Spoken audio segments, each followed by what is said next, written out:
News of the people, by the people, for the people. जिल्हा परिषद शाळेत शालेय विद्यार्थ्यांना विषबाधा, 250 विद्यार्थी अंत्यवस्था। छत्रपती संभाजीनगर जिल्ह्यातील पैठण तालुक्यात असलेल्या केतक जळगाव येथील शाळेतील विद्यार्थ्यांना बिस्किटामधून विषबाधा झाल्याची घटना काल घडली। या जवळपास 257 मुलांना विषबाधा झाली होती। सुदैवाने यातील 250 मुलांना डिस्चार्ज देण्यात आलाय। 7 विद्यार्थ्यांची प्रकृती खालावली असल्याने त्यांना पुढील उपचारासाठी आज सकाळी छत्रपती संभाजीनगरातील घाटी रुग्णालयात दाखल करण्यात आले। सध्या त्यांची प्रकृती स्थिर असून उपचार सुरू आहेत। संभाजीनगरातील पैठण तालुक्यातील केकत जळगाव परिसरात शनिवारी जिल्हा परिषदेच्या शाळेतील 80 मुलांची प्रकृती अचानक बिघडून उलट्या आणि मळमळ होऊ लागल्या।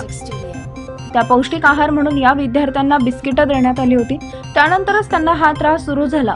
पाहता पाहता शाळेतील सर्व विद्यार्थ्यांना हा त्रास होऊ लागला। शालेय विद्यार्थ्यांनी पोटदुखी आणि उलट्या होऊ लागल्याने त्यांना सरपंच आणि इतरांना मिळून वाहनातून पाचोडच्या ग्रामीण रुग्णालयात दाखल केले। फूड पॉयझनिंगमुळे सुमारे 257 विद्यार्थ्यांची तब्येत बिघडली।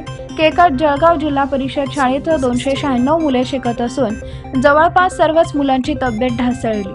शनिवारी अर्धा दिवस शाळा असल्याने शाळा सकाळी 8 वाजता भरली।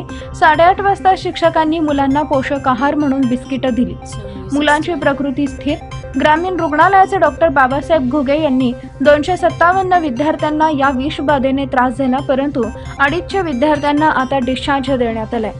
रविवारी सकाळी 7 विद्यार्थ्यांची तब्येत अधिकच बिघडल्याने त्यांना सिव्हिल रुग्णालयात हलवले असल्याचं ग्रामीण रुग्णालयाचे डॉक्टर बाबासाहेब घुगे यांनी सांगितलं।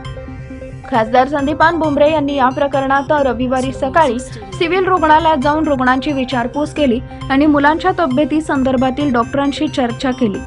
डॉक्टरांनी या मुलांची प्रकृती आता स्थिर असल्याचं सांगितल्याने भुमरे यांनी पालकांची भेट घेत काळजी करू नका असं देखील आवाहन केलंय। पीपल न्यूज पाहण्यासाठी चॅनलला सबस्क्राईब करा व बेल आयकॉनला प्रेस करा।